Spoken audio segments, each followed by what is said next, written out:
Presentamos Geopolítica en RCR.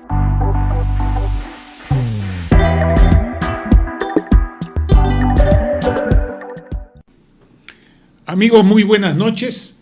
Bienvenidos a esta conversación, a esta sesión con un distinguido invitado, el coronel Abraham Lescano de la Fuerza Aérea Peruana. Vamos a conversar sobre geopolítica siglo XXI, multidisciplinariedad, o sea, múltiples ciencias y disciplinas y complejidad. Eso no necesita ninguna otra acotación. Bienvenido, Abraham. Te pido por favor que nos des unas cuantas informaciones de aquellas partes de tu hoja de vida que consideres de interés para compartir con nosotros, y luego yo hago algunos comentarios y empezamos más bien una conversación quitándole toda solemnidad formal innecesaria, con todo respeto, que es lo más importante de toda formalidad. Adelante, por favor. Gracias, Manuel. Primero que todo, darte las gracias por la oportunidad de participar en este importante, creo, conversatorio y un tema, creo, por demás apasionante. Como tú lo has dicho, yo soy coronel de la Fuerza Aérea en situación militar de retiro. Mi especialidad dentro de la Fuerza Aérea ha sido la inteligencia aérea. Durante mis 35 años de servicio a mi institución he trabajado en el área de inteligencia y también calificado en operaciones psicológicas. Tengo cursos de defensa nacional y inteligencia estratégica no solo en el país sino en el extranjero también. Tengo la oportunidad de estudiar en Argentina. Mi último cargo en la Fuerza Aérea antes de pasar al retiro he sido subdirector de inteligencia, también he sido subdirector de información e intereses aeroespaciales en la Fuerza Aérea y agregado de defensa y aéreo en la República del Ecuador, ¿no? Excelente. Tengo ostento el grado académico de maestro, tengo una maestría, estudios de maestría en ciencia política concluidos y de doctorado en administración, y actualmente soy miembro de la red de expertos y analistas latinoamericanos, una ONG internacional con sede en los Estados Unidos, y gerente de operaciones en ACAN Consultores. Es una consultoría que ve todo lo que son temas de producción y análisis de inteligencia e investigación en temas de seguridad y defensa en el país, ¿no? Eso es a grandes rasgos, y soy un apasionado también de la docencia. Tengo la suerte de enseñar ya hace años en el Centro de Altos Estudios Nacionales, en la Escuela Conjunta, en la Escuela Superior de Guerra Aérea y en las escuelas de formación y de capacitación de mi institución. Y pronto, por mi parte, sí, y pronto vamos a tenerte seguramente también en universidades del mundo no militar. Y yo quiero subrayar un asunto, una preguntita nada más para que sepan nuestros amigos que nos escuchan este esfuerzo de inversión en capital humano, en formación de personas, varones y mujeres, que se hace en la Fuerza Aérea y en todos los institutos armados y en la policía. ¿Cuántos años tienes de estudio desde que saliste como oficial de la Escuela de Oficiales? ¿Cuántos años? Y déjame responderte con una pequeña anécdota. El año 99 tuve la oportunidad de estudiar una maestría en ciencia política, y una de mis compañeras era la fiscal de la Nación. Y en ese momento yo ostentaba el grado de capitán, y recuerdo que un día, generalmente yo iba a clases de civil, en la tarde-noche, pero un día yo estaba estudiando el curso táctico que hacemos los capitanes, en esa época, ahora lo hacen los tenientes, y llego y la doctora me ve uniformado y me pregunta, Abraham, ¿por qué has venido uniformado? Le digo, doctora, porque vengo de estudiar. Y cuando le comentaba las asignaturas que llevábamos, se rió y me dijo, mil disculpas, mi hijo Abraham, yo pensaba que los militares solamente sabían leer y disparar, ¿no? Marchar y disparar. Y sin embargo creo que somos una de las profesiones que constantemente estamos preparándonos. Hacemos 5 años de cadetes, y durante nuestro desarrollo profesional hay cursos obligatorios que los hacemos de tenientes, el curso táctico, que dura un promedio de 3 meses, después hacemos el curso de Estado Mayor cuando damos el grado de mayor, que dura 1 año, nos preparamos para planificar el fenómeno de la guerra, que es nuestro ámbito natural de competencia, en el caso de la Fuerza Aérea desde el ámbito del espacial y también en forma conjunta, Y en el grado de coronel todos llevamos el curso de alto mando, ¿no? Que nos prepara la institución para liderar y comandar la institución. Pero en ese recorrido hemos hecho una serie de cursos. Yo he tenido la oportunidad, mi institución, por decir, me envió al ejército en 2 oportunidades a calificarme en operaciones psicológicas, es el básico y el superior de operaciones psicológicas. También me envió en alguna oportunidad a la Marina, estuve un año estudiando inteligencia naval, un curso en la Dirandro. Estuve un año en Argentina también estudiando inteligencia aérea y aproveché para hacer un curso de inteligencia estratégica. He estudiado en el CAE, en Defensa y Seguridad. He estudiado también en la Dirección de Inteligencia Nacional y otros cursos que me ha enviado a la Universidad de Piura, a la Universidad de Lima, a la San Ignacio. O sea, en realidad permanentemente nos estamos preparando, nos estamos calificando. Y no solamente temas eminentemente militares, ¿no? Yo tengo cursos de alta dirección en la Universidad de Piura, enviado por mi institución. En la San Ignacio hice uno de Administración de Recursos Humanos, porque como comprenderán los militares, tenemos bajo nuestro mando a mucho personal militar y civil, que tenemos que conocer perfectamente todas las herramientas que hoy día nos brinda la administración, tanto de recursos humanos como logística. Entonces es un permanente proceso de formación, y además adicional de que muchas veces los mismos oficiales también accedemos a estudiar otras carreras, otros cursos. Yo, como le digo, estudié más allá de la maestría que hacemos en la Fuerza Aérea, hice una maestría en ciencia política en la universidad y un doctorado en administración también en la universidad. Entonces constantemente hay una preocupación por en las Fuerzas Armadas en general y particularmente en la Fuerza Aérea, que todo su personal esté lo mejor calificado posible, además que somos una institución que empleamos mucha tecnología, ¿no? Entonces tenemos que estar siempre permanentemente actualizados, ¿no? Así es. Lo cual siempre le daré gracias a mi institución por ello, ¿no? Excelente. Lo único que no te he escuchado mencionar es el curso de Estado Mayor Conjunto.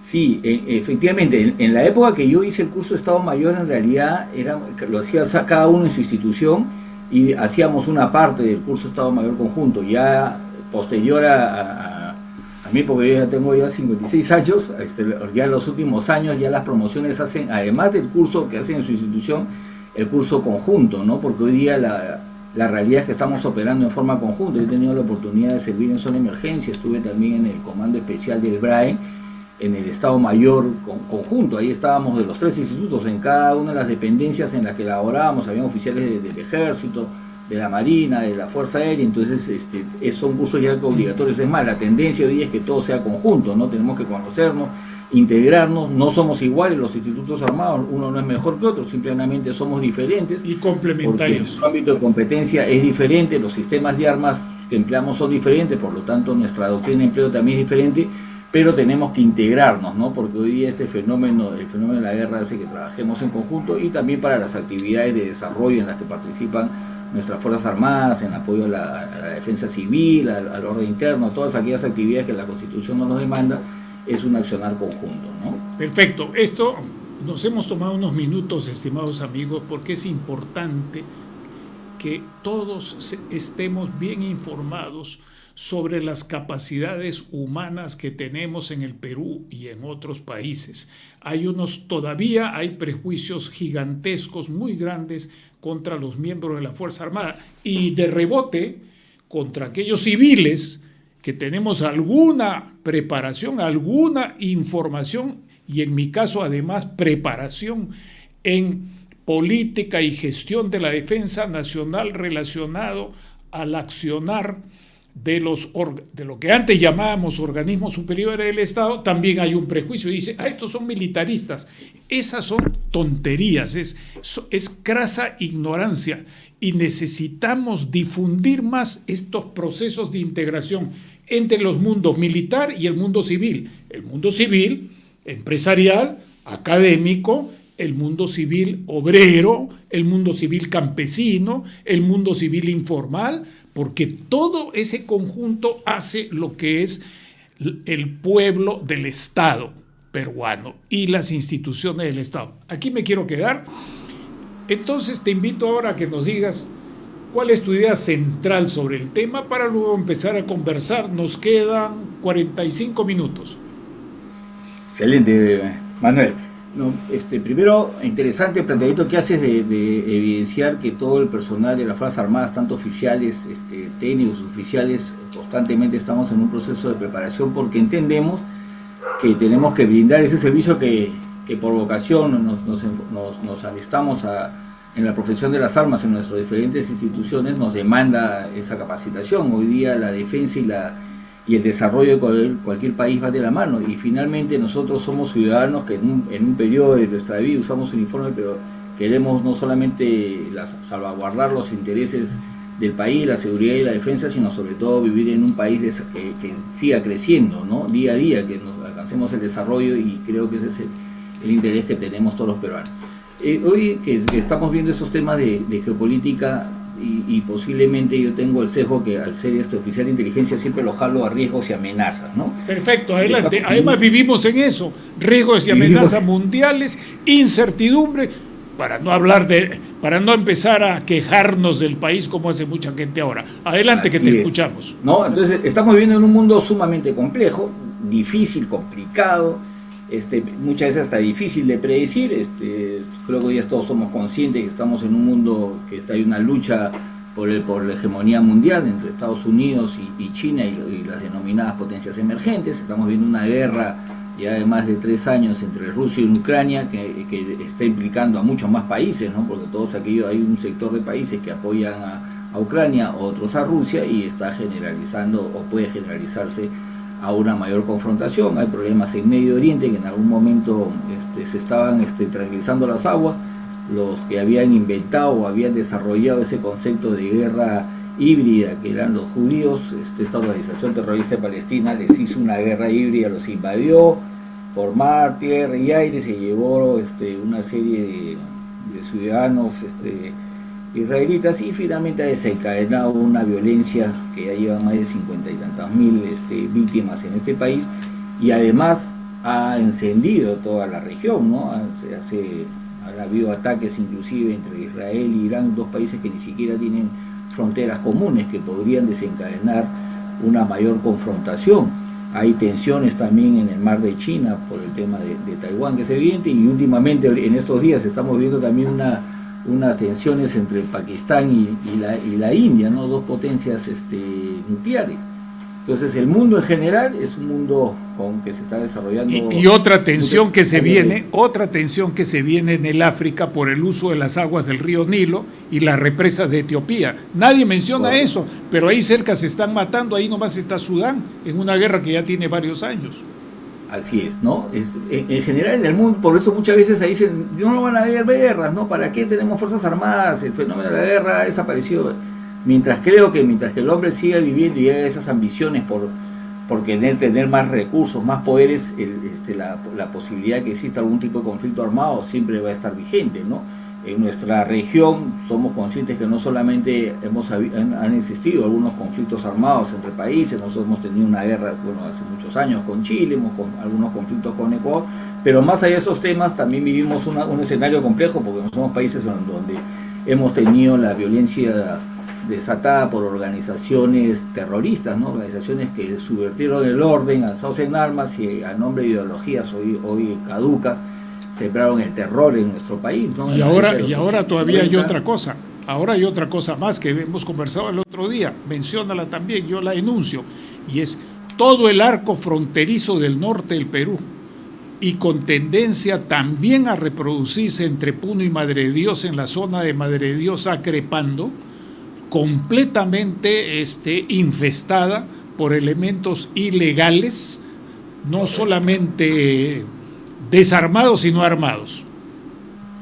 Correcto, ¿no? Definitivamente hemos vivido un periodo, como yo te decía, que ya hoy día las nuevas generaciones no lo recuerdan o no lo han vivido, en la época de la subversión, en los años 80, 90, hasta principios del año 2000, que en su momento Sendero Luminoso fue considerada una de las organizaciones terroristas más sanguinarias, ¿no? Sembraron el terror en el interior del país y mataron a la población a la cual decían que la estaban defendiendo, donde las Fuerzas Armadas, como brazo armado del Estado, las enfrentó. Lamentablemente en su momento creo que ganamos la campaña militar y policial porque se capturó a los altos mandos, pero no se consolidó en el ámbito político legal, y finalmente estas organizaciones no solamente acá en el país, sino en la región y en otras partes del mundo cambiaron la estrategia, ¿no? Ya dijeron, ¿por qué vamos a llegar a conquistar el poder a través de las armas si el Estado tiene muchas más posibilidades? Tiene agencias de inteligencia, tiene a las Fuerzas Armadas, a la policía, tiene mucho más capacidades para enfrentarnos. Entonces hay que aplicar otra estrategia. Lo que hay que hacer es aprovechar lo que nos ofrece la misma democracia, la posibilidad de llegar a tomar el gobierno a través de elecciones. Empezaron a infiltrarse en el Estado, ¿no? En el Poder Judicial, en el Legislativo, en el sector de educación, en los medios de comunicación y en todos aquellos sectores que consideraban ellos clave. Y si en ese escenario le sumamos que se ha incrementado también la violencia y el crimen organizado transnacional, que hoy día están operando en toda la región, ¿no? Aprovechando que estas actividades ilícitas y infiltrados también los estados les generan muchos recursos, como en el caso del Perú. Lamentablemente somos uno de los países donde se siembra hoja de coca con Colombia y Bolivia. Nosotros somos el segundo productor. También algo se ha empezado a sembrar en Venezuela. Hay mucha minería ilegal que se está produciendo en el país, sobre todo la del oro, que está generando muchos recursos. Entonces esta actividad criminal se está favoreciendo de todas estas actividades y tiene una mayor presencia en nuestro país, y se ha desatado una violencia nunca antes vista, que ojalá que en algún momento nuestras autoridades tomen la decisión, que es complicada, entiendo a veces, tomar esa responsabilidad política de asumir y enfrentar a estos grupos que no solamente nos están haciendo un daño a nuestro país, sino a la región, porque son organizaciones que van más allá de las fronteras. Día a día vemos la cantidad de secuestros, asesinatos. Hoy día por robarte un celular pueden matar a una persona, a pesar de que estamos en estado de emergencia y las Fuerzas Armadas han salido. Hay algunas todavía limitaciones para su total despliegue, activación de las actividades que podría hacer un militar. Acuérdense que los militares estamos preparados para la guerra externa, no para enfrentarnos a este tipo de situaciones del crimen organizado, porque finalmente las armas que tenemos son armas que son mucho más fuertes, por decirlo de alguna manera, para usarlas en las ciudades. Hay que generar todo un equipamiento diferenciado, un entrenamiento diferenciado y por supuesto un marco legal también que respalde el accionar de los militares. Ya la lucha contra el terrorismo nos evidenció que finalmente estuvimos desprotegidos. Muchos de los militares que combatieron en los 80, 90 a Sendero Luminoso y al MRTA han sido juzgados, condenados. Hasta hace poco había un señor almirante que tiene 80 años que querían volverlo a juzgar y darle 20 años de prisión, y era condenarlo a muerte a alguien que entregó posiblemente sus mejores años, dejó atrás a sus seres queridos, todo para ir a defender al país, que sean perseguidos. Entonces hay que generar todo un marco legal también para que proteja al personal militar y policial, que lo único que está haciendo es tratando de cumplir con su deber y generar las condiciones de seguridad, tranquilidad que creo que queremos todos los peruanos, porque hay algo que yo siempre lo he pensado: somos un país privilegiado, tenemos una ubicación geoestratégica privilegiada, ¿no? Tenemos una inmensidad de recursos naturales, tenemos una serie de minerales, ¿no? Prueba de ello es que como las grandes potencias nos están viendo de otra manera. Ya China invertido en este megapuerto de Chancay, que definitivamente creo nos posiciona en una mejor relación con todos los demás países, y si la capitalizamos adecuadamente creo que va a ser un salto adelante en el desarrollo de nuestro país. Bueno, pero la otra cara, Estados Unidos también quiera poner su estación espacial, entonces hay un interés por en nuestro país. La otra cara de la medalla de lo que tú dices te voy a transmitir lo que hemos estado conversando esta tarde en un evento sobre seguridad de la Fundación Konrad Adenauer, a la que me invitaron después de mucho tiempo. La contraparte de eso es que estamos en el área crítica. Ya en los 80, incluso un autor peruano poco citado que ya falleció, que fue un brillante alumno de la promoción del año 86 del Centro de Altos Estudios Militares, hizo un trabajo que se llamaba Leyes de la Historia en los 80 todavía, y era el traslado de la geoeconomía, de los poderes económicos del Atlántico hacia el Pacífico, cosa que recién algunos están descubriendo como que el agua hierve, pero eso ya se había tratado acá y en otros estados de América del Sur también. Bueno, lo que quiero decir es que si no tomamos conciencia y estamos solo ingenuamente pensando en las posibilidades, nos vamos a olvidar que estamos en un área de tensión, una gigantesca área de tensión entre grandes potencias. y que no tenemos sistemas de planificación efectivos ni de desarrollo, y no quiero hablar mal del de defensa, vamos a decir que me detengo ahí por respeto, por prudencia, ¿no? Pero creo que hay interrogaciones muy fuertes. Por ejemplo, hoy día en el sur, en lo que es el trópico del Capricornio, en esta línea imaginaria que conecta, acá tenemos el Ecuador y el trópico de Capricornio abajo, donde está Chile, Paraguay, hasta agarra un poquito de Bolivia, Argentina, Brasil y también un poco del Uruguay, por supuesto.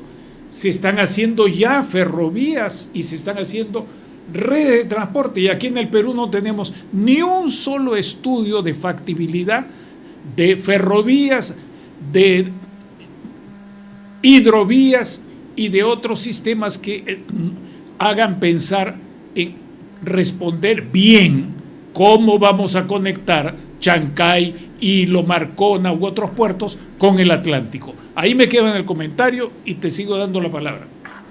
Sí, Manuel, yo creo que tenemos un gran problema. Lamentablemente nosotros mismos no creemos lo que tenemos y no nos hemos preparado para ello, ¿no? Creo que hemos sido muy ilusos muchas veces de no visualizar realmente la magnitud de recursos que tiene nuestro país y la importancia que las tiene, y capitalizarlos para el desarrollo de nuestro país, ¿no? Hoy día se nos está presentando, creo yo, una oportunidad muy interesante con esto del puerto de Chancay, pero que, como tú bien lo has precisado, esto está desencadenando una lucha entre las potencias hegemónicas, ¿no? Porque Estados Unidos, por un lado, nos veía como su patio trasero, era su despensa de recursos, posiblemente muy preocupado con todos los temas que estaban pasando en Europa, en donde tenía mayores intereses geopolíticos, descuidó un poco a la región, y China aprovechó con una estrategia, esa famosa estrategia de la ruta de la seda, ¿no? Empleando de una manera diferenciada también sus poderes blandos, se ha posicionado en la región. Entonces nosotros somos un actor que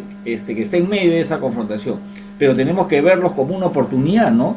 Como una oportunidad primero para prepararnos para lo que tú muy bien dices, ¿no? Generar toda esa infraestructura, porque el puerto de Chancay es solamente el inicio, tiene que generar toda una industria alrededor, todo un sistema vial de comunicación, porque lo que dinamiza el desarrollo de un país, además de todos sus recursos, es la movilidad, como el tránsito de todos esos recursos, que podamos llegar a los países que se puedan beneficiar con esta posición que nosotros tenemos. Fíjate, y todo ello tiene que ir de la mano también con la seguridad y la defensa, porque ese megapuerto, una vez que esté totalmente habilitado y funcionando, sí, va a traer mucho progreso, mucha industria, mucho comercio, etcétera, etcétera, pero también va a incrementar significativamente la delincuencia común y organizada. Si por el puerto del Callao salen drogas en grandes cantidades, imagínate lo que va a salir por acá. Entonces tiene que implementarse todo un sistema también de seguridad para la tranquilidad. Todos aquellos que quieran ir a invertir, a trabajar en la zona, puedan hacerlo tranquilo. Y también porque de una u otra forma lo que nos puede beneficiar como país puede ser considerado como una amenaza para otro país. Los países no son amigos, no son hermanos, los países luchan por sus propios intereses. Nadie quiere una guerra, nadie quiere una confrontación, menos en la región, ¿no? Pensando que en algún momento podríamos unirnos. Pero lo cierto es que en la región cada uno de los países tiene su propia problemática. Tenemos muchas veces nuestros gobiernos con ideologías totalmente diferenciadas que hacen más complejo el sistema de podernos integrar, y hay muchos intereses en juego. Vemos algunos países que han invertido muy bien en su sistema de defensa, y otros que lamentablemente no hemos hecho lo mismo, ¿no? Como anécdota que te cuento, en la Fuerza Aérea, tú lo sabes perfectamente, la Fuerza Aérea, creo, en la década de los 60, 70, éramos consideradas una de las fuerzas aéreas más poderosas de la región. Sin temor a equivocarme, creo que después de Estados Unidos seguíamos nosotros, por el efectivo de aeronaves que teníamos, la capacidad de nuestras tripulaciones, el entrenamiento que teníamos. Y sin embargo, en el tiempo eso se ha ido descuidando, y hemos llegado a algunos momentos donde muy poca capacidad tenemos, ¿no? No solamente para asegurar al menos una mínima capacidad disuasiva. Por eso que en los últimos meses el gobierno, a través del presidente, han anunciado la adquisición de aeronaves de combate para tratar de recuperar mínimamente las capacidades disuasivas que todo Estado debe tener. Pero como siempre hay otros intereses en juego, inmediatamente comenzaron a hacer campañas para cuestionar que para qué queremos tener armas, y nunca van a haber guerra, nunca va a pasar nada. Pero sin embargo, cuando uno ve el escenario internacional los conflictos siguen surgiendo. Sí. Ahora, sobre ese punto, permíteme una pregunta concreta. Y es, algo me ibas a decir, a ver. Sí, es lo siguiente. En el planeamiento de la defensa, la Fuerza Aérea, aparte del tema de los aviones de combate, que ya sea Dassault, ya sea Gripen, lo que fuera, aparte de eso, ¿qué respuesta le da la Fuerza Aérea aquí y ahora, hoy día, a la adquisición de capacidades materiales para el 62% del territorio nacional, que es la Amazonía, donde hay problemas muy graves? Se necesitan aviones grandes, aviones pequeños, aviones de todo tipo, se necesita factorías, o sea, todo lo que sería la postventa para poder mantener eso, no solo en Lima ni en el extranjero. ¿Qué respuesta le da a eso la Fuerza Aérea del Perú? Porque tenemos inundaciones y todo eso que la gente sufre, ¿no? Correcto. Solamente para terminar la idea, estamos viendo para defender al Perú y protegerlo, una cosa son las aeronaves de combate que un país pueda tener, pero algo también que es importante es radarizar el país, ¿no? Tener control de todo el espacio aéreo, porque así controlamos que no se estén ingresando a nuestro país avionetas de narcotráfico que generalmente ingresan por la frontera con Brasil y Bolivia, y no solamente traen y llevan drogas y dólares, pueden estar llevando armas, operadores políticos, mediáticos, traficar con personas, etc. Tú has dicho también algo que me parece fundamental rescatar, ¿no? La Fuerza Aérea y en general las Fuerzas Armadas se integran al país. Nosotros la capacidad de movilización que debe tener una Fuerza Armada con aeronaves, tanto para transportar un sistema logístico y carga y pasajeros, es importante porque tenemos una difícil geografía, como tú bien lo mencionas. Somos un país complejo geográficamente también, muy rico en muchas series de recursos, pero complejo, ¿no? Estamos divididos por la cordillera, una vasta extensión de nuestro territorio es la selva, inclusive la ciudad más importante que tiene el Perú en la selva es Iquitos, si no tenemos una comunicación vía vías terrestres, todo es por avión. Entonces sí, la institución tiene sus aeronaves de transporte, pero muchas veces insuficiente, con mayor razón en un país que constantemente estamos afrontados por una serie de fenómenos naturales, como esas lluvias que suceden cada cierto tiempo en el norte de nuestro país, o las que están sucediendo en la sierra, los friajes, y que se tiene que desplegar unidades de nuestras Fuerzas Armadas para apoyar ante estas situaciones de crisis o calamidad, para minimizar el impacto que tienen, llevar ayuda humanitaria. Y veces que también lo hacemos en otros países, inclusive sí. Hemos estado combatiendo incendios en nuestro país y apoyando a otros países como Bolivia y Ecuador también a combatirlo con los sistemas que nosotros tenemos, ¿no? Entonces es importante visualizar en ese planeamiento que debe tener el Estado. El sector de defensa es un sector importante. Creo que nadie tiene la capacidad de movilización que tienen las Fuerzas Armadas, ¿no? Tanto de recursos humanos, logísticos y materiales. Las Fuerzas Armadas le dan la orden, inmediatamente se desplazan. Entonces, cuando pasan este tipo de emergencias, es fundamental el rol, el papel que tienen nuestras instituciones. Sí, así es, porque es una obligación, creo, del Estado equiparlas. Hay algo que los civiles en general no conocen. Las personas que no tienen, un civil puede tener una instrucción militar, ya hemos hablado de eso, ¿verdad? En defensa y en seguridad, en inteligencia, etcétera. Pero se desconoce que en el planeamiento estratégico, de acuerdo a las directivas y disposiciones de la Fuerza Armada, se contemplan lo que se llaman las hipótesis. Entonces tiene que responder ante un escenario de probable ocurrencia. Uno de ellos es hipótesis de desastres, y por ejemplo la pandemia fue una hipótesis de desastre, aunque no era un huaico, no era un conjunto de huaicos, no era erupciones volcánicas, pero era un desastre humano, humanitario. Entonces, lo que se escucha, y esto es una reflexión de mi parte, con toda franqueza, lo que se escucha es la concentración de argumentos por el tema de los Saab, Gripen y otro tipo de ingenios aeronáuticos, y no hay un mensaje para la población diciéndole, mira, acá tenemos tanto por ciento del territorio, tanto por ciento de personas, tenemos tales tipos de hipótesis de conflicto, hipótesis de subversión, hipótesis de terrorismo subversivo, hipótesis de terrorismo no subversivo y otras más. Y también tenemos que referirnos a esas cosas. Por eso yo te estaba preguntando, y tú eres una persona que conoce muy bien eso. Danos un poco más de tip, porque eso es lo complejo. Eso es parte de lo complejo de lo que estamos hablando, en concreto, no en teoría. Correcto. Mire, hay los ejemplos, por decirlo, cuando tuvieron las grandes manifestaciones, cuando asumió el nuevo gobierno. Acuérdense que en Puno se quisieron tomar los aeropuertos, todo, y había la necesidad de desplazar personal de la policía y de las Fuerzas Armadas a esos escenarios donde se estaba generando violencia. La forma más rápida de hacerlo era a través de aviones, porque con ellos también llevas toda la logística, y eso lo comprendieron muy bien todos estos grupos que se alzaron en su momento, porque acuérdate que lo que querían era tomar los aeropuertos y evitar que se llegara, porque la acción más rápida siempre va a ser por aire, ¿no? Es fundamental. Hay localidades donde no solamente no se movilizan, sino es por helicóptero. Entonces las instituciones demandan tener capacidades con aeronaves de ala rotatoria, de ala fija, para poder llegar a todo nuestro territorio en los plazos más cortos. Para cuando surge una crisis, una emergencia, el tiempo siempre juega en nuestra contra. Entonces nosotros tenemos que planificar ese momento. Y hay un detalle que la gente tiene que saber. Parte de los helicópteros civiles y militares que tenemos hoy son de origen ucraniano, o sea, cuando Rusia, la Unión Soviética, incluía Ucrania. Entonces, hoy día hay prohibiciones, entonces es necesario atender a esa cadena de suministros para que puedan estar bien mantenidos y operativos para las cosas que se requieren. Y eso tiene que ver con la complejidad y los distintos puntos de vista, ya no militares, sino económicos, comerciales, etcétera, que entran en la política de inteligencia y seguridad de lo que estamos conversando. Explícanos un poco de eso, por favor.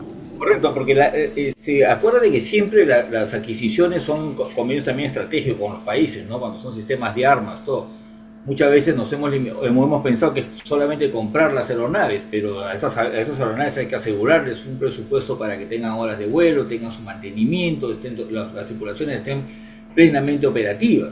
Por eso que si uno compra un determinado lote de aeronaves, previsto que algunas en un momento dado van a entrar en mantenimiento y otras tienen que continuar las operaciones, ¿no? Una fuerza aérea, si no vuela, no es fuerza aérea. Esa es la gran diferencia posiblemente con las otras instituciones armadas. Por eso es una dependencia que requiere muchos recursos para poder mantener en el aire sus aeronaves y poder llegar cuando nos necesiten. Los escenarios que se pueden presentar de violencia, como tú bien los has dicho, de desastres naturales, generalmente están planificados, tanto en el comando conjunto como en las instituciones se planifican todos esos escenarios. Hay algo que nos caracteriza siempre a los militares, que siempre estamos planeamos todos los detalles, por eso hasta las ceremonias más sencillas, que hay un izamiento, nos preparamos, las planificamos, porque tenemos que ver todos aquellos detalles que demandan este tipo de actividades, ¿no? Porque son complejas y porque no podemos darnos el lujo de fallar, porque muchas veces están en peligro la vida. Se está haciendo también muchas actividades ahora con evacuaciones aeromédicas. La Fuerza Aérea ha comprado unos aviones ambulancia que están sirviendo a la población más afectada constantemente. A veces posiblemente no hacemos una mejor propaganda de todo lo que hacen las instituciones armadas, y yo, por ser el cariño que le tengo y el agradecimiento y la identidad que tengo yo con mi institución, siempre estoy al tanto de todo lo que hace y veo el esfuerzo que hace la institución, porque cada vez que hay alguna persona en alguna parte alejada del país que demande ser evacuada, inmediatamente la institución Excelente. Hay traslados hasta de órganos. ¿Cuántas vidas han salvado? Niños, mujeres, ancianos que puedan estar en peligro son evacuados a la localidad. Lamentablemente hay que ser conscientes también que somos un país donde las grandes asistencias, las grandes capacidades están en las grandes ciudades, principalmente en Lima, ¿no? Y en el interior del país muchas veces no existen servicios para brindar a la población que requieren adecuar. ¿Y quién es uno de los protagonistas de esto?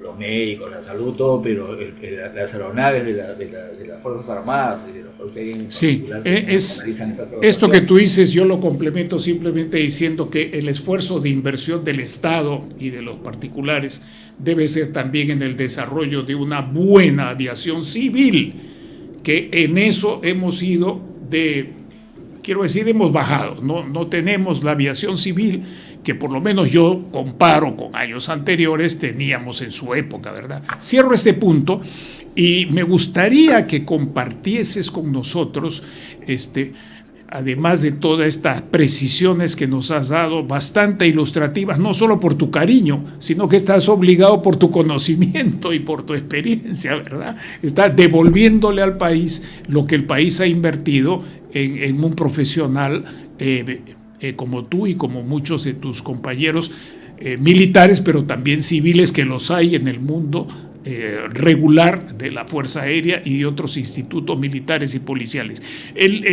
Te pediría una reflexión, que tú estás bastante bien informado, lo sé, para no perder esta oportunidad, que nos digas, hoy día la guerra está, como se decía esta tarde, se recordaba en las reuniones, en la tierra, en el aire, en el mar. Se les olvidó de decir que está debajo también, debajo del mar, y hasta en el lecho marino y debajo del lecho marino hoy día, pero también en el ciberespacio. Dinos algo sobre este tema, que es muy importante, que ustedes están trabajando. Mira, hoy día, como tú lo dices, las operaciones ya no solamente se limitan a hacer operaciones aéreas, terrestres, marítimas o espaciales, que son los ámbitos naturales, y el hombre inventó un nuevo dominio que es el ciberespacio, y hoy día las grandes confrontaciones se están dando en el ciberespacio y en el ámbito de las informaciones. Las guerras dejaron de ser eminentemente cinéticas, ahora son no cinéticas y se emplea mucho la información, ¿no? Mira lo que ha pasado hoy día en Europa, que se ha quedado sin luz, sin energía eléctrica, España, Francia, ha afectado a varios países, han detenido el comercio, las actividades bancarias, los trenes, etcétera, y muchas de las informaciones que están circulando están apuntando que podrían deberse a ciberataques, ¿no? Hackers que han entrado, han paralizado, porque hoy día prácticamente todo está digitalizado, es la modernidad, el mundo cada día está más digitalizado, pero al que más digitalizado está también nos hace más vulnerables. Entonces, como unas personas instruidas, están sentados en una computadora con unas habilidades definitivamente interesantes, con competencias en todo el dominio del ciberespacio, han podido neutralizar o dejar sin energía a los países del primer mundo, ¿no? Miren lo que podría suceder en países como el nuestro, ¿no? El caos que se podría generar, que por decir no pudiéramos hacer ninguna transacción bancaria. Si a medio de broma, cuando se cae el WhatsApp, la gente entra en crisis, todo el mundo quiere hoy día estar comunicado con su teléfono, y cuando en algún momento por mantenimiento las mismas empresas que brindan esos servicios han tenido que cancelar por el espacio de un tiempo mínimo de algunos minutos, horas, el servicio, la gente entraba en pánico. Imagínense el efecto que puede tener cuando se caigan los servicios esenciales, ¿no? Que no pueden hacer ningún tipo de transacción, no se puedan, hoy día los hospitales están interconectados, se intercambian información bancaria, etcétera, etcétera. Entonces, hoy día uno de los grandes temas que se tiene que ver es generar competencias en el ciberespacio. Las Fuerzas Armadas están preparadas, o se están preparando y equipando para ello. El Comando Conjunto tiene un centro para ver todo lo que es la ciberdefensa del país, y cada una de las instituciones armadas está generando también sus propias capacidades para ponerlas a disposición del Comando Conjunto. Y finalmente lo que va a demandar, que en algún momento he escuchado que el sector de defensa, que lo que está tratando de crear es un ciberescudo cibernético para proteger al país, porque no solamente se trata de proteger a las instituciones armadas, sino a tratar de proteger que no se dañe esta infraestructura cibernética en el país, ¿no? Porque de afectarse a algún sistema informático se puede colapsar todo el país. Imagínate la digitalización que tienen algunas minas como Quellaveco, que sean interrumpidas, ¿no? Y esto me da paso a una preguntita. No sé si, tú corrígeme si estoy equivocado.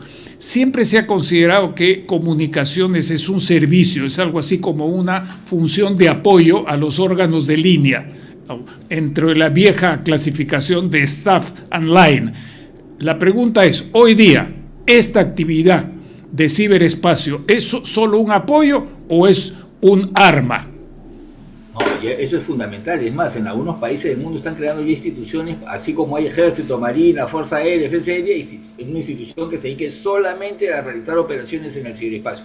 El término correcto que deberíamos emplear es operaciones en el ciberespacio.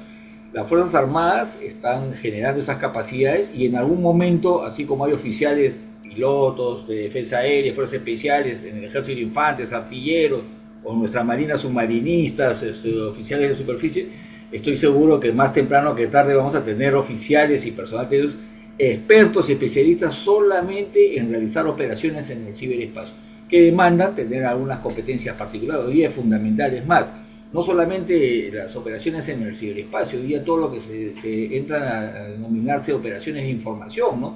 Todas aquellas capacidades de utilizar la información como arma, ¿no?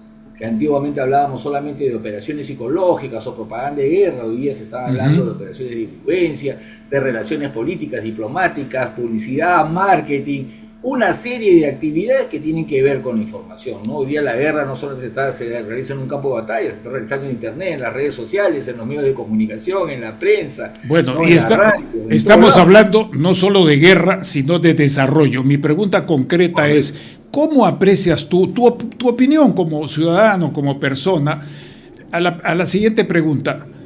Nuestras universidades, por lo menos las mejores, no estoy hablando de esas universidades que se parecen a aquel lugar donde se reproducen copias vulgares de otras cosas, de las buenas universidades, ya han entrado al tema de la formación de profesionales en ciberespacio que puedan servir como base para la pirámide logística, tanto de las Fuerzas Armadas como de las inversiones de desarrollo de los servicios públicos, de los servicios privados, o todavía tenemos un déficit? No, yo creo que hay un esfuerzo significativo porque los mismos jóvenes hoy están demandando ese tipo de profesiones y carreras. No hay mucho interés de los jóvenes por todo lo que es la digitalización, la inteligencia artificial y todas aquellas herramientas que nos brinda este nuevo ámbito de competencia. Pero creo que todavía nos falta apostar más por ello, ¿no? Es una necesidad no de las Fuerzas Armadas, del Estado en general, en contar con profesionales que dominen todas estas áreas de la ingeniería cibernética, la ingeniería de sistemas, telemática, todos aquellos que tengan electrónicos, todos los que tengan que ver con el ciberespacio y todo este dominio del ambiente y la información. Yo creo que estamos por un camino interesante, que se puede hacer algo, pero tiene que haber una fuerte orientación también del Estado, ¿no? El Estado tiene que planificar también cuál es la demanda que tienen estos profesionales y de una u otra forma, no sé si forzar o al menos tratar de que las universidades logran satisfacer esas necesidades, ¿no? Porque existen profesionales de muy alto nivel acá en el Perú. Como te digo, a veces no creemos en nosotros mismos, ¿no? Hay ingenieros, hay profesionales, hay técnicos que realmente tienen una capacidad impresionante y a veces no creemos en ellos y creemos traer a extranjeros cuando acá los tenemos. Sí, la gente está pensando, la cooperación, tenemos que ir a la cooperación, por favor. Y yo a veces digo, ¿usted sabe cuánto es el presupuesto de la República de este año? ¿A cuántos millones de dólares, miles, representa? ¿Cuánto es lo que ejecutamos? ¿A dónde va a parar todo eso? Y usted, como no lo ejecuta bien, entonces está pensando en la cooperación. Por favor, la cooperación es para hablar en otro nivel, en otra cosa. Y no es que hablar quienes vienen a invertir, sino cambiar el chip. ¿Cuáles son las coinversiones? ¿Cuáles son las coinversiones a realizar? Ahora, dicho esto, que por supuesto puedes comentar, disentir, coincidir, no importa, porque esto es una conversación respetuosa y afectuosa. Sin dejar esto de lado, si te parece, quiero que nos digas algunas cuestiones básicas sobre inteligencia. Tú eres un especialista en inteligencia estratégica y la gente tiene una idea perversa en el Perú de inteligencia. Que el grupo Colina, inteligencia, que el otro lado, el doctor no sé cuántos, que a mí me da asco pronunciar su nombre, porque era un traidor a la patria, inteligencia. Entonces, ¿no? ¿Qué es inteligencia? Y nosotros los que algo conocemos, de esto decimos inteligencia, conocimiento, pero también es previsión, también es ver escenarios, también es ver oposiciones, pero también ver afinidades. Pero dinos en tus propias palabras algo sobre inteligencia estratégica a partir de tu experiencia, para compartirla con nuestros oyentes, amigos, que nos ya acompañan más de 2 años. Sí, mira, el tema de inteligencia es un tema que ha sido muy manoseado por nuestro país. Lamentablemente, la persona que tú no quieres mencionar, en algún momento se dinamizaron, agilizaron todas las agencias de inteligencia que trabajaban en nuestro país porque estaban haciendo una labor necesaria para el país. Porque ¿qué cosa es inteligencia? Inteligencia es producir conocimiento, ¿no? Cuando uno habla de inteligencia está hablando, en el caso de nuestro país, de dos actividades fundamentales. Inteligencia, que lo que busca es conocer riesgos y amenazas para la seguridad nacional, verificar cuáles son los escenarios en los que nos vamos a mover, ¿no? Ver también oportunidades para el país. Y su contraparte es la contrainteligencia, que lo que busca más bien es proteger nuestros activos estratégicos, ¿no? Porque hay actores que están interesados en afectar los intereses de nuestro país, afectar nuestro desarrollo, que no sigamos creciendo, generar caos, generar mayores problemas, convertirse en riesgos, amenazas para la sociedad, y tienen que evitarlo. Entonces, en algún momento de nuestra historia reciente, cuando se combatió el terrorismo, las agencias de inteligencia, como es natural en este tipo de escenarios, son protagonistas. La inteligencia en sí siempre va a ser la primera línea de defensa de un país, porque es el que nos adelanta a los riesgos y amenazas. Posiblemente se cometieron algunos excesos que fueron evidenciados en los medios de comunicación y generó toda una historia en inteligencia que hasta el día de hoy la sigue arrastrando, y de repente sumado también a lo que hace Hollywood, que nos muestra pues, una película donde los agentes de inteligencia, el espía, todo, les dibujan un poco lo que es inteligencia. Lo que hace la inteligencia es buscar información, analizarla, compararla, verificarla y producir un conocimiento que sea útil para que quienes tienen que tomar las decisiones en nuestro país tomen decisiones mejor informadas. Hay grandes problemas porque lamentablemente, desde mi modesta opinión, hay muy buenos profesionales en inteligencia. Las Fuerzas Armadas y nuestra policía siempre han mantenido vigentes y actualizadas su capacidad de inteligencia. En el ámbito nacional en algunos momentos han habido unos problemas, pero yo creo que existen muy buenos profesionales que están trabajando en ello. Pero creo que el gran problema es que muchas veces los usuarios finales, que son los que toman las decisiones, desconocen las capacidades que tiene el Estado con estas agencias para obtener información privilegiada, información de interés para los requerimientos o la protección del planeamiento estratégico que demanda el interés y proteger los intereses nacionales. Bueno, entonces, pero eso no... Desconocer realmente pero esas capacidades, muchas veces no las utilizan en su real magnitud. Porque votamos por los mismos, pues el problema no está en eso, el problema, la madre del cordero es a quienes se elige. Pero no quiero entrar en ese tema que es política interna, que va a haber un próximo programa.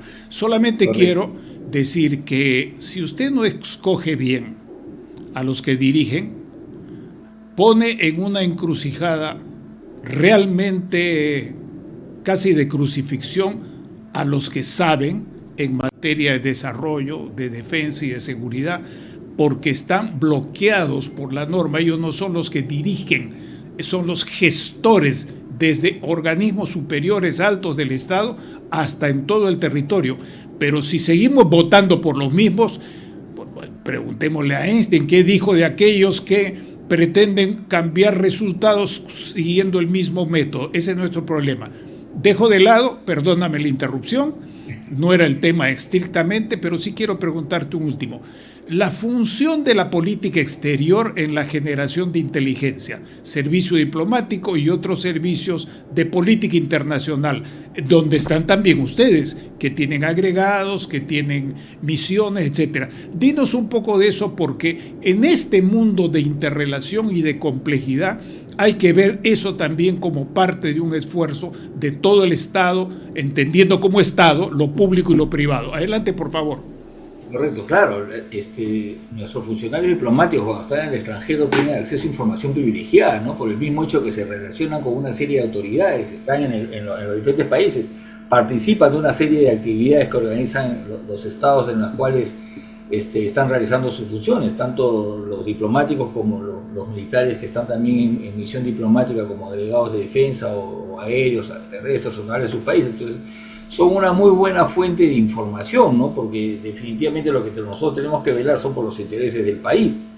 Entonces, como fuente de información que obtienen es espectacular, pero eso hay que tener cuidado porque a veces se malinterpreta, nuestros diplomáticos van a realizar otro tipo de funciones. En el camino informan, obtienen información, pero no están haciendo una tarea que son de exclusividad de las agencias de inteligencia, que son los que tienen que obtener esa información clasificada, ¿no? Porque el kit del asunto de las agencias de inteligencia es justamente obtener esa información que no es de acceso público, que no es de conocimiento en todos.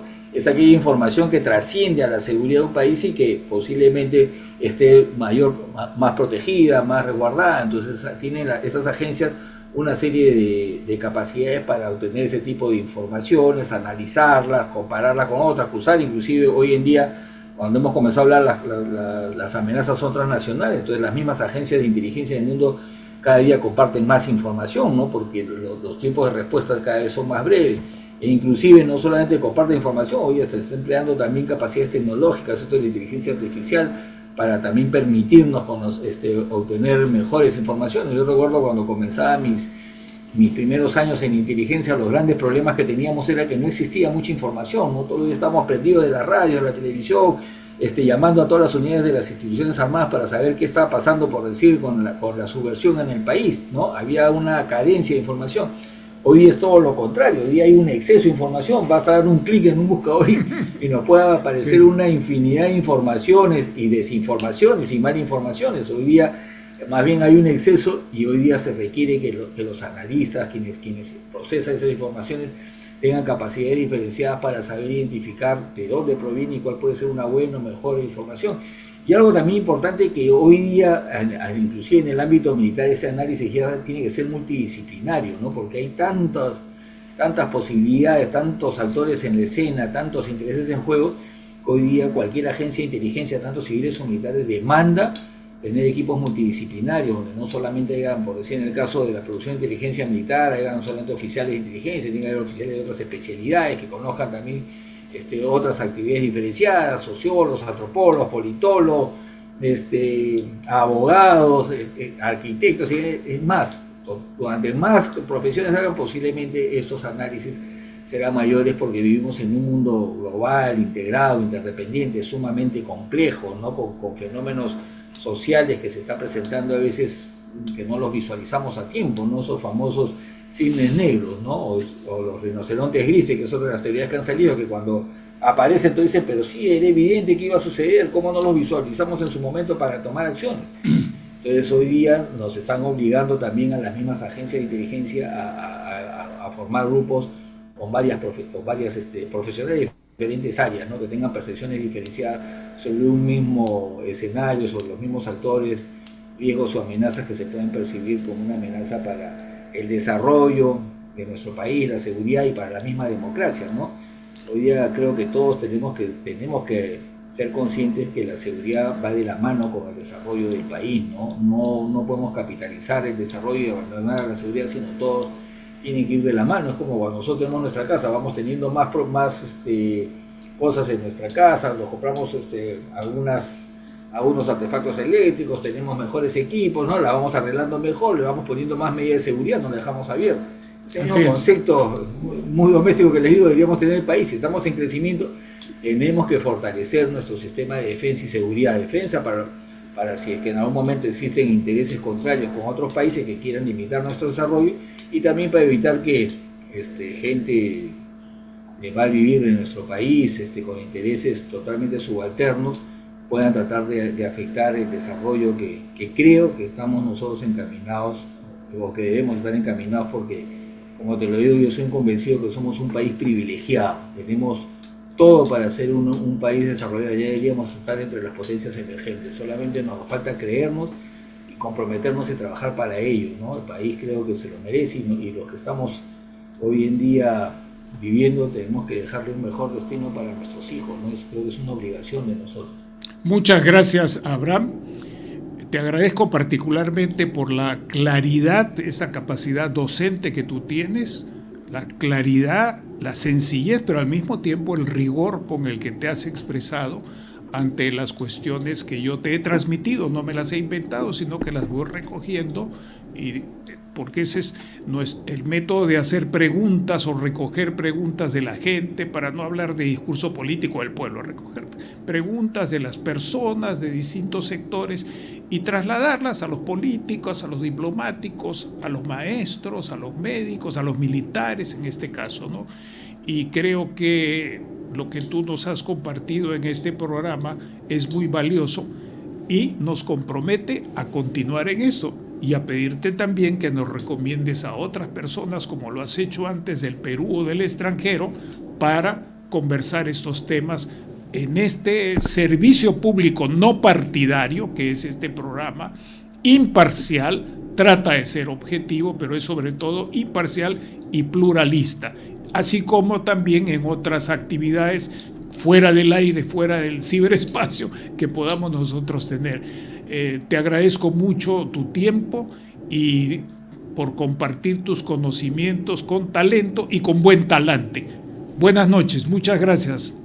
Gracias a ti, Manuel, muy amable por la invitación, muy agradecido, y siempre es un gusto conversar contigo, y más bien yo reconozco siempre en ti ese esfuerzo que tú estás haciendo por generar una cultura en geopolítica, en seguridad, en defensa, en nuestro país, en inteligencia, que creo que es fundamental, ¿no? Generar esa cultura que es indispensable si queremos nosotros sacar adelante nuestro país, ¿no? Gracias a ti, más bien, por darme esta oportunidad, y estoy seguro que nos volveremos a encontrar en el ciberespacio, como tú dices, o tomamos un café para conversar, porque es muy agradable siempre compartir contigo, Manuel. Se aprende mucho contigo. Gracias. Muchas gracias. Saludos también a tus compañeros de armas y civiles que trabajan en el mundo militar, no solo en la Fuerza Aérea, sino en otras instituciones que son parte de la sociedad peruana, que debemos empeñar en aprovechar sus capacidades no solo para temas exóticos o externos de defensa, sino para asuntos de mejorar las inversiones, de proteger las inversiones, de promover la mejor educación y la responsabilidad que tanto nos falta. Muchas gracias nuevamente. Un fuerte abrazo. Hemos presentado Geopolítica en RCR.